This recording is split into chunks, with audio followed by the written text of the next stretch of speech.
Hola chicos, ¿cómo estamos? ¿Listos para la clase de hoy? Este, Ahora seguimos con los temas de una sola palabra.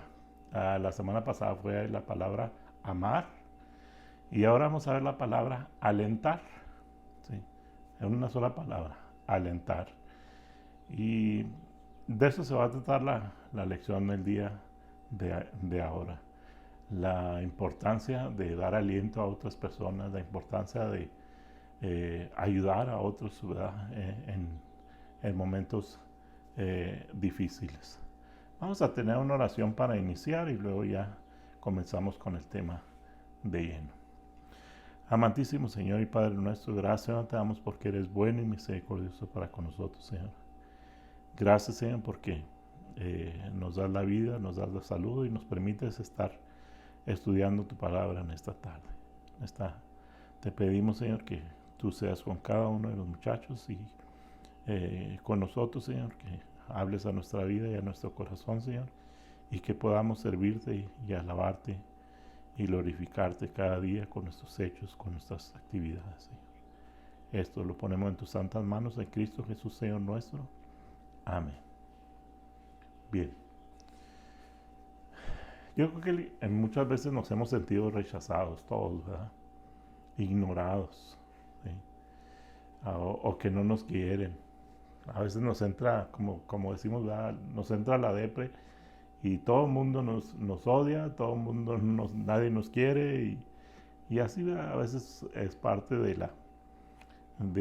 la vida en ocasiones en las que vamos a estar así, ¿sí? En ocasiones a veces también la gente nos hace a un lado. No, es que tú estás muy chavo. No, hombre, tú no sabes nada. No, tú estás bien tonto. Tú no conoces nada de este trabajo. Y pues a veces como que a uno, a uno lo desaniman, ¿verdad? En lugar de animarlo. También a veces la discriminación. Es que tú estás muy prieto. O tú estás muy gordo. O tú estás muy flaco. O tú estás muy alto. Tú tienes pelo. Tú no tienes pelo. Tú eres rojo, blanco, negro. Hasta de colores nos ponemos, ¿verdad? Y eso nos hace hacerlos a un lado a veces unos a otros, ¿verdad? Vamos a ver la situación ahora en la que pasaba Pablo, ¿sí? Y vamos a tener nuestras Biblias abiertas en Hechos 9, 26 al 28 y luego vamos a ver Hechos 11, nos brincamos al 11 del 21 al 26. En Hechos 9 vamos a encontrar la historia de Pablo cuando él se convierte, ¿sí? Si recordamos de Pablo, pues no era una perita en dulce, ¿verdad? Andaba detrás de los cristianos y los quería castigar. Y si él fuera a llevarlos hasta la muerte, ¿verdad? Que era su trabajo. Por eso él andaba haciendo eso. Entonces vamos a ver a Pablo, que era una persona que conoció al Señor, ¿sí? El Señor le habló frente a frente, como podríamos decir los mexicanos, ¿verdad? Se le puso enfrente y le dijo, pues, ¿qué traes conmigo? Dura cosa te es dar cosas contra el aguijón. Entonces vamos a ver algo de por lo que Pablo pasó, ¿sí? Y vamos a empezar con Hechos 9, los versículos del 26 al 28, ¿sí? Hechos 9, 26 al 28. Y dicen los primeros versículos, hablando de Pablo. Cuando llegó a Jerusalén, trataba de juntarse con los discípulos, pero todos le tenían miedo, no creyendo que fuese discípulo.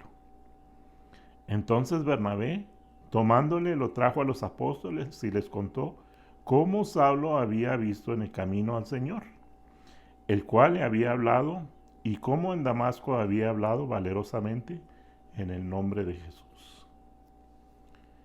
Y estaba con ellos en Jerusalén, y entraba y salía.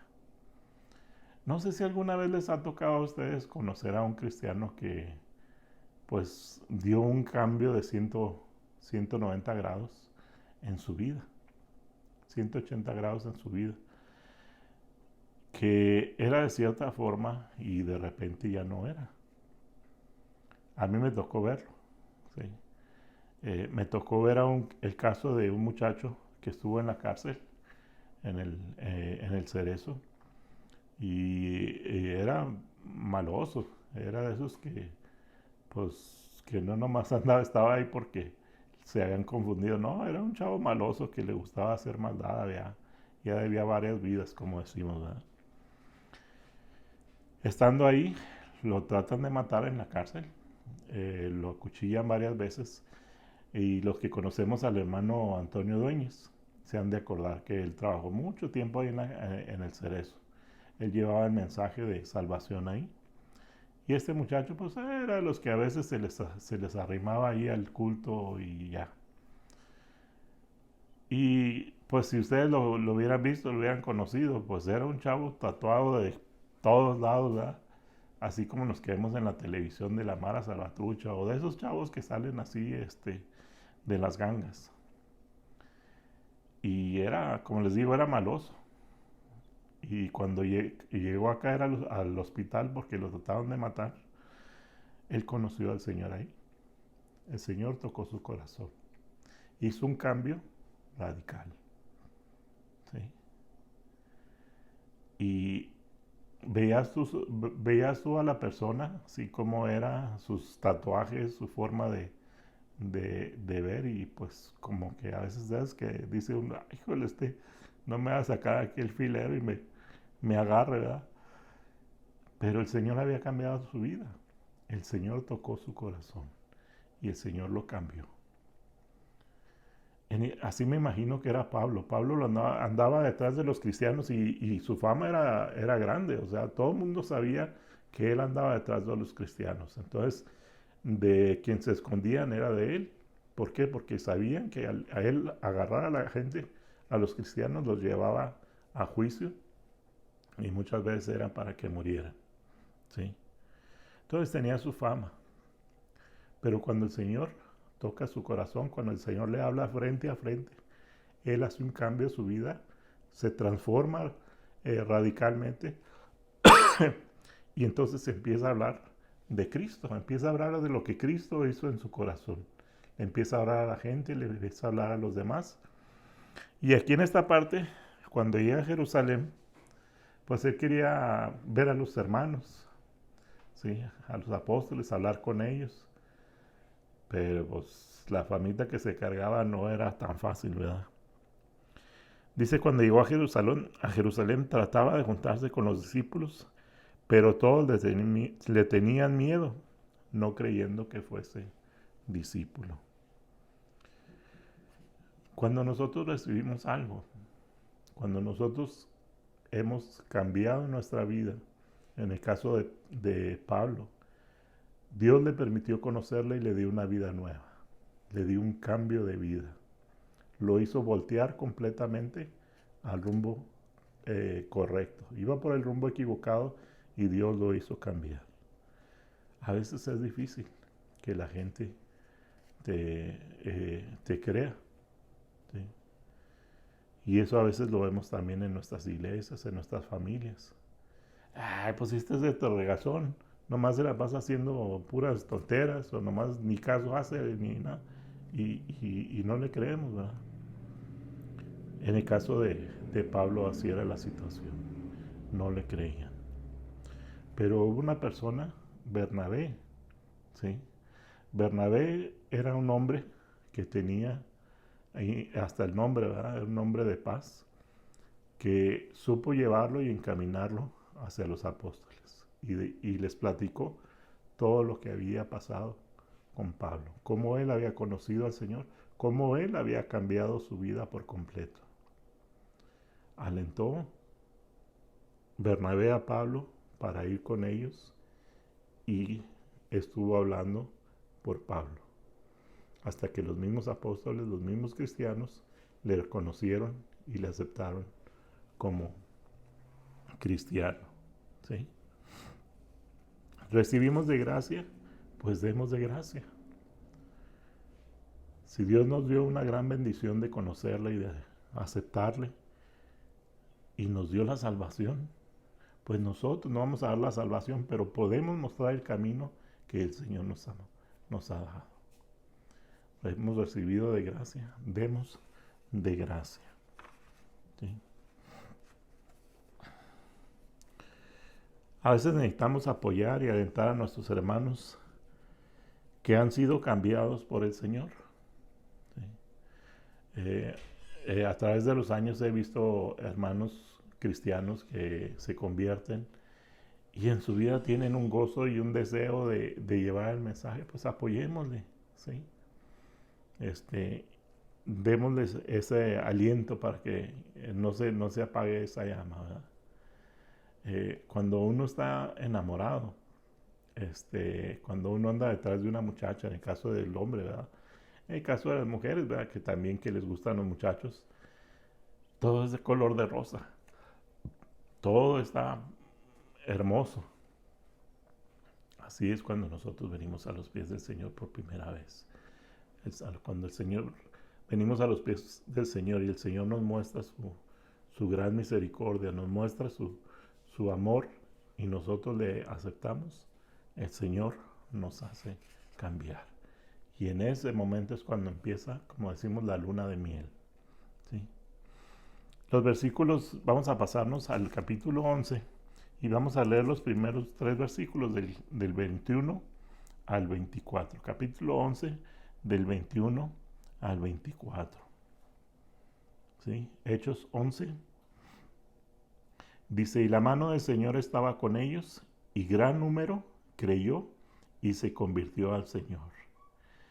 Llegó la noticia de estas cosas a oídos de la iglesia que estaba en Jerusalén, y enviaron a Bernabé que fuese hasta Antioquía. Cuando llegó y vio la gracia de Dios, se regocijó y exhortó a todos a que con propósito de corazón permaneciesen fieles en el Señor. Otra vez Bernabé, ¿sí? Otra vez Bernabé está dando aliento, pero ahora a la iglesia. Algo que me llamó mucho la atención en esta cita. Y yo ya lo había leído pues toda mi vida en el templo, lo he leído muchas veces. ¿Sí? Y a los cristianos se les llamó por primera vez en Antioquía cristianos. ¿Sí? Y me llama mucho la atención que a los cristianos se les llame cristianos por primera vez. ¿Sí? La mano del Señor estaba con la iglesia de Antioquía. La mano del Señor estaba con cada uno de los hermanos que estaban ahí. ¿Sí? Y Pablo y Bernabé fueron grandes personas que estuvieron alentando a la iglesia, estuvieron encaminando a la iglesia a seguir por el camino del Señor. Vemos aquí cómo Bernabé es usado para reanimar a los hermanos de Antioquía. A veces pensamos que los hermanos que están trabajando en la obra no necesitan ser alentados. No, pues el hermano Cala, pues ya sabe que está haciendo buen trabajo. El hermano pastor, pues ya sabemos que trabaja muy bien y que predica muy suave y así. Y a veces se nos olvida, pues darle gracias a los hermanos, echarles como quien dice porras. ¿Sí? Y a veces necesitan nuestros hermanos que les digamos, hermano se aventó. A lo mejor no sabemos decir las palabras, ¿no? Yo no soy poeta, pero he oído hermanos que, qué bonito hablan, ¿verdad? Qué bonito dan aliento, consejo a los demás. Y pues no, pues yo no soy de esos, pero hermano se aventó, se sacó un 10. ¿Sí? Y a veces se nos olvida hacer eso con nuestros propios hermanos. Ahora que estuve ahí en la Unión de Jóvenes de consejero, varios muchachos me asombraron, ¿sí? Porque trabajaban de cierta forma que yo nunca me imaginaba. Entonces, pues gracias a Dios porque le echan ganas, gracias a Dios porque han entregado sus vidas al Señor y el Señor los va a llevar a cosas mejores, ¿verdad? Entonces, sigan adelante, muchachos. Que les tocó dar clase, órale. Yo sé que muchos no sabemos dar clase. Yo para niños, de clase de niños nomás no. Pero son bien buenos para dar clase. Algunos de ustedes, ¿verdad? Uno de los que me asombraron, y se los digo aquí en la clase, yo nunca esperé que Eric, que Edgar, fueran tan buenos para dar clase de niños. ¿Sí? Y les digo porque yo los conocí allá en la misión. Y pues yo los veía y dije, estos que van a dar clase. Pues todavía Suri, todavía Aide, pues saben dar clase de niños. Pero estos chavos, y me impresionó, porque al momento de hacerle preguntas, los chavos, los niños, contestaban y contestaban bien. Por eso les digo, gracias muchachos por el trabajo que hacen. ¿Sí? Entonces les animo a que sigan adelante. Los últimos versículos de Hechos 11, el 25 al 26 dice, después fue Bernabé a Tarso para buscar a Saulo y él, hallándole le trajo a Antioquía. Y se congregaron allí todo un año con la iglesia y enseñaron a mucha gente y a los discípulos se les llamó cristianos por primera vez. Y aquí es donde ya para terminar quiero que se pongan a pensar. Ahorita todo el mundo se dice cristiano. Vas a cualquier iglesia y aunque nomás vayas o nomás pases por ahí, ya te dicen cristiano. Nosotros, como yo les he platicado, yo soy de tercera generación de cristianos. ¿Sí? Pero eso no me hace cristiano. Mis hijos van a ser la cuarta generación, pero eso no los hace cristianos. Lo que los hace cristianos es vivir como Cristo vivió aquí en la tierra. Mostrar que Cristo vive en sus corazones. Eso es lo que hace cristiano. Si la gente de afuera los ve, podrían decir, es que este es diferente. Este sí es cristiano. Ahí está la clave. ¿Qué es lo que voy a mostrar yo a través de mi vida, a través del trabajo, a través de la escuela, a través de mi familia, que soy cristiano? Cuando obedezco a mis padres, cuando ayudo a los demás, cuando llevo el mensaje a los demás de Cristo, cuando me pongo la bandera, como decimos a veces, se pone la bandera del equipo y entonces mostramos que Cristo es nuestro Señor. Se les llamó por primera vez cristianos en Antioquía, porque eran diferentes al resto del mundo. ¿En qué somos diferentes nosotros al resto del mundo? Esta época por la que estamos pasando, la vamos a recordar para toda la vida. ¿Sí? A mí me tocó vivir la guerra tormenta del desierto. No estuve en la guerra, estuvo mi hermano. Pero estábamos, así como estábamos pendientes del coronavirus, estábamos pendientes de las noticias de la guerra. Nos tocó vivir varias situaciones. No me tocó vivir la Segunda Guerra ni la Primera Guerra Mundial. Pero este momento, esta cuarentena que es la que estamos viviendo, es única. Que esto sirva para que nos ayude a llevar el mensaje a los demás. Que esto sirva para mostrar al mundo que Cristo me ama de tal grado que yo puedo mostrar el amor de Cristo hacia los demás. Pablo lo hizo cuando cayó del caballo donde iba y mostró al mundo que sí se puede hacer un cambio en la vida de uno. ¿Lo vas a hacer tú? Entonces, muchachos, les pido que sigamos orando unos por otros. Hay mucho que hacer, muchas ideas que podemos usar para el servicio del Señor. Aunque estemos encerrados, podemos hacer muchas cosas. Ahorita es el momento de sacar, como dice, la casta, de que yo soy cristiano y adoro y alabo al Señor Jesús, que fue mi Salvador a través de la cruz del Calvario. Bien, vamos a orar, muchachos. Dios les bendiga. Estamos pendientes si se ofrece algo, si necesitan algo, con confianza. Amantísimo Señor y Padre nuestro, nuevamente, Señor, estamos ante ti dándote gracias porque eres bueno y misericordioso para con nosotros. Gracias, Señor, porque tú hablas en nuestras vidas, Señor, tú nos das aliento, tú nos muestras, Señor, lo que debemos llevar al mundo, Señor. Señor, que podamos mostrar al mundo que el título de cristiano no es nomás porque voy a la iglesia, Señor, sino que vean en realidad tu presencia en mi vida, Señor. Tu presencia que va conmigo a todos lados, en el hogar, en el trabajo, en la escuela, en donde quiera que ande, Señor. Que podamos mostrar que somos hijos tuyos, Señor. Te pedimos pues por cada uno de los muchachos, Señor, en sus actividades que tienen, ya sea fuera de la casa o en la casa, Señor. Síguelos cuidando y bendiciendo en donde quieras que se encuentren. Esto te lo pedimos en Cristo Jesús. Amén.